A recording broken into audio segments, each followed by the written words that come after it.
Hi, it's Etharal here for eGen, and today we are back with Throgir here, who is the Nord in Skyrim. Obviously, we are playing Skyrim, quite heavily modded game, where we're actually playing a lot of the sort of immersion mods like Campfire and Frostfall and things like that.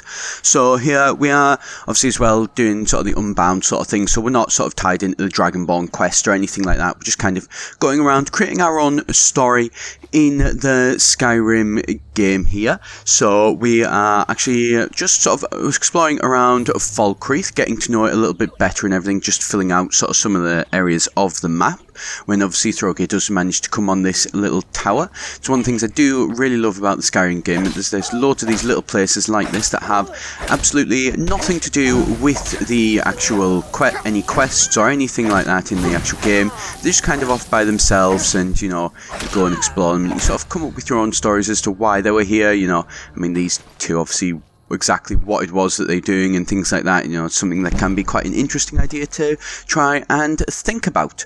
So we're just going to have a bit of an explore around and, you know, see what we can do. Obviously, I am cutting out a lot of the stuff, speeding a lot of things up, so, you know, I'm not really going to show you me looting. I'm sure you've seen what these people sort of things have on their persons at any one time, really. So, you know, it's nothing major. It's not really anything you want to see. Obviously, it is a case if I do find any, you know, particularly cool weapons or things like that, then yes, I would probably do it. But other than that, I'm sure there's more interesting stuff that we can show. So we are just sort of exploring around, trying to see what this guy does manage to get, who Throgir is, you know, as he's sort of trying to expand here as a Nord. Obviously, he is now wearing all steel armor and weapons and everything. So from the last time where we were obviously in the bandits doing a bounty for the Jarl of Falkreath, we have managed to get enough money together to improve our equipment. We do still obviously have the winter white wolf cloak that we managed to get with the the bandit leader, I believe it was, that had that, obviously in the first episode, as I'm sure you will remember. And so here we are also trying out the hunting mod, as you can see. So this is going to involve, you know, it takes a little bit more time, but you're able to get more stuff from it. So you can get, obviously, the more experience you are, you can get better pelts, and, you know, you can get anywhere from ruined pelts to poor quality pelts to normal pelts and things like that. Obviously, it helps to have a hunting dagger equipped, which is a new craftable item that you can get. So I currently have a iron hunting dagger in my backpack, just to keep that nice and, you know, hopefully give me the best chance possible. Obviously, I will look at improving that up to a steel dagger and such as we do get the chance. Obviously, some are better at certain things, whereas others aren't. You know, you've got things like your dwarven ones later on, which you will obviously see, which are just, you know, they're sort of across the board standard. And then you've got things like the elven ones, which I believe, if I remember correctly, are better at doing the ingredient gathering than actually doing the pelt skinning and things like that. And obviously, different ones are going to have different you know, things that they are best at. So it's quite a nice little feature, definitely a mod that I would recommend. I am enjoying it. It's also here from the Frostfall one, you can see obviously going in the river does completely soak you. That's what that bar, the blue bar up in the right is. That'll obviously start to go down a little bit, and obviously, and we do manage to find in the centre of this lake, something that I'm sure a lot of you obviously will already be aware of, is the Lady Keystone, Touchstone, cannot remember, Waystone actually, no, it's something stone anyway, but these are obviously the way of doing sort of like in the old games where you could pick a star sign, so you activate one of these and that is then the star sign that works for you. So just sort of skipping ahead a little bit, you know, we've gone out, had a look around this massive lake here, and sort of now heading back to Falkreath just to see if we can pick up some extra quests when we do come on this sort of roadside ruin here, which is going to actually be filled with an enemy. It is a Spriggan. This is not the easiest creatures to kill, certainly not at my level. I'm only level 3, I believe it is, and so this is not good. And there you go, you can see it in the top left as well with the Frostfall, with adding in weather and things like that. When things do start to go a little bit not to the best weather, it does send up prompts and things like that, obviously, because you can, you know, get your tent up ready in time for it and everything. So Throgir here though is going to try and actually take this one down. Obviously does want to sort of prove his abilities and be able to improve himself, although he is more than a little bit outmatched by this creature. Thankfully, due to healing potions though, he is able to just keep sort of necking those and then be able to actually keep going. And I'm going to save that level up for the minute, as obviously when you do level up you fully heal. So there we go, and so just use it as a way to actually heal our character a little bit. You can see here we don't have any magical items or anything like that though to be able to actually get any more any magical items to get any increased health, magic or stamina. You will also notice though that I do have quite a lot of perk points. One thing that I don't mind so much at the minute, however, one thing that does get a little bit annoying towards the later half of the game is that obviously you're starting to run out of perk points. You have to be a little bit more careful where you're putting things. Well, I've always found a lot more careful, and there's always a lot of things that I want to do with my characters. So what I've done is I've actually added on a sort of a mod which does two things. First of all, ups the amount of perk points you get per level to 2, and also does give you the option to be able to convert a number of dragon souls into perk points as well. So if you have got all the dragon shouts that you want, I'm personally not somebody that particularly uses a lot of dragon shouts, so those souls tend to go through, just sort of sit redundant and things like that. There's not really any use for them for me, so it is quite nice to be able to actually convert them into something that I do use, because I use a lot of different skills. I like to have quite a varied character. I mean, this guy already is using sort of heavy armor, he's using archery, he's using melee axe weapons, and also as well he is doing alchemy, and there's a chance I may move into sort of enchanting. Good time to mention it there, as that's obviously just popped up. And also there are a couple of other things that I am considering going into, maybe putting some stuff in speechcraft to be able to get some more money from items that I'm selling and things like that. So I do just want to basically have the options to be able to choose as I'm going. And so here we've gone back to Falkreath, and as we go we actually go through the cemetery where we come on the priest Brunil, priest of Ake, and obviously he has lost his journal, so he wants to ask me to do an actual specific quest for him. So we are going to pick this up, go and help him out and everything.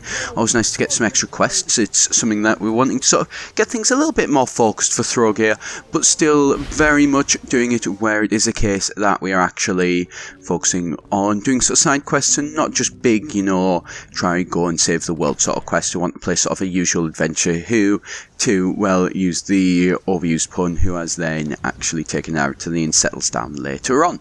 So he takes this, he obviously rests up for the day, sells all the stuff that he's managed to find, and starts out on this lovely rainy day here. Not the best weather for travelling, and you can see that the blue bar in the top right will steadily be going up as I steadily get more and more drenched. That does have negative effects of being able to affect, the rate at which you are healing and regaining stamina and things like that. So if you're, completely drenched through and everything like that, you're not really going to be as effective in combat in the long run. It's not too much of an issue, for sort of one quick combat, but if you're going to say dungeon raiding and things like that, then obviously that is when you are then going to start to notice the problem. So we're skipping ahead here. We've managed to get all the way around the actual pond. As you can see, we are completely drenched here, so Throgir has decided that he is going to set up camp as it is starting to get later on in the day. And then we are going to have a good try of the campfire mod. So this is the first time I've really set up camp properly. I've used my tent before, but not with, a full fire and everything like that.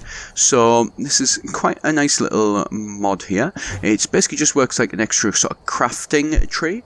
And so you've got these extra things to be able to do. You can obviously add loads of different things, with tundra cotton straw, paper, linen wraps, dwarven oil, and obviously as well you can use things like wood, obviously, that you do manage to cut and things like that, which is something that we'll obviously be looking at doing at a later date. And then you can basically put together a little fire here to get this roaring nice and decently there. Obviously if you do collect firewood and things like that, then you do manage to be able to get this to quite a decent size, to be honest.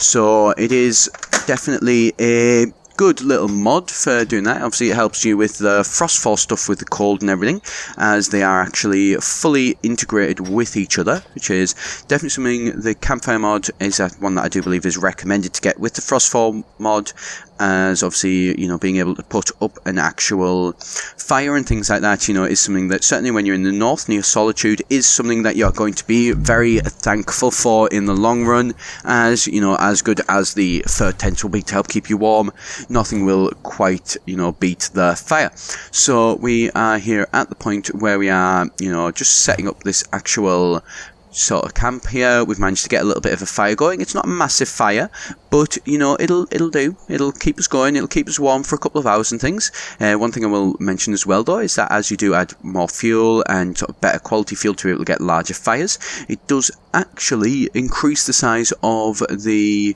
fire as well, so it does have quite a nice little effect here.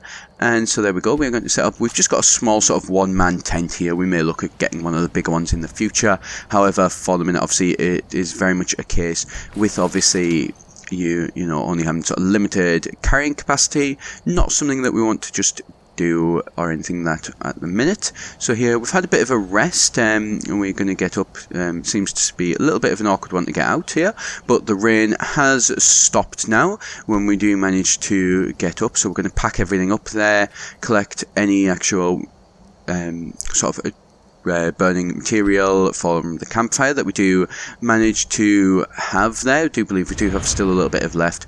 We've been sort of waking up and putting things into this as we go sort of thing, just to keep it all nice and topped up. This is how you do see the skill tree and everything. I'm not going to go into that yet. I've not really had much of a chance to play around with that one. I mean, just, you know, basic fires is more than enough for me there. So there we go. As I mentioned, we have managed to get some unspent fuel, so we've got an extra 4 branches, and so we have packed up all of our camp. Takes a nice little time, and I stand corrected, it is actually still raining, so that's fine though. Obviously we've managed to dry up enough and everything. We'll just keep going. We'll get inside into this dungeon. There we go, nice and quick there, just obviously skipped ahead a little bit there, and we should start to dry up easily enough in this place. So we shall start moving through here and actually be able to hopefully get this quest done. Okay, there we go, and so I will not be sort of ashamed to admit I hit that trap. That trap, when I did actually, you know, was playing through this, is a trap that I was... you know, did scare me. It did make me jump, not gonna lie about that one. But, you know, that's always one of the things that are interesting with games, when you get things like that. If you're not paying enough attention, you do miss them. It is always fun to get those little jump scares every now and then, so that's fine. And so we are just going to sort of move through here, killing obviously the undead as we go, collecting quite a few different things from this, and luckily because of the way we were standing I actually managed to avoid the trap, which is always nice, and getting quite a lot of mushrooms for our alchemy, which is always good. Alchemy is something that I do like. It does tend to be quite a good little way to make some extra money, as obviously when you're improving you can start to make some really quite powerful potions, and that can be of a lot of use for you in that in the long run. And there we go, that bar that you can see there now is what we call your warmth meter, so that will obviously go down. Again, can affect health and, you know, stamina and all those sorts of things, as is the same with being drenched and everything. That one is obviously from cold weather or being attacked with cold attacks and things like that. Obviously fire, being close to fire, being indoors and things like that will actually warm you up though as you're going in that, so it's also definitely a good thing. You know, nice little features in this mod. It is something that they have left out in the base game for Skyrim in a perfectly understandable way. It makes sense that they wouldn't really have those, but it is still something that is, you know, quite a nice little feature to have added in, so I am definitely quite glad for it here. If there is obviously any other mods that you do think would be quite good for an immersion game, please do be sure obviously to let me know. And there we go, we've managed to complete this quest, and so we're going to just go finish clearing out this area, get these last skeletons down, and then we shall sort of take it from there. As I say, obviously though, you know, if there are any other mods, you know, immersion mods that you think that would be good for me to try out and really add to the game, I am considering adding in, as I say, an eating and drinking and all that sort of crafting mod. There's quite a few of them out there, so just sort of picking one that sort of is going to be the best. If there are any suggestions on that, please do be sure to let me know. And obviously, if you do want to see more of the adventures and tales of Throgir here, please of course do remember to like and subscribe here at EGN. Put out videos very regularly. So thank you very much for watching. I shall see you next time. I've been Etharal here at EGN.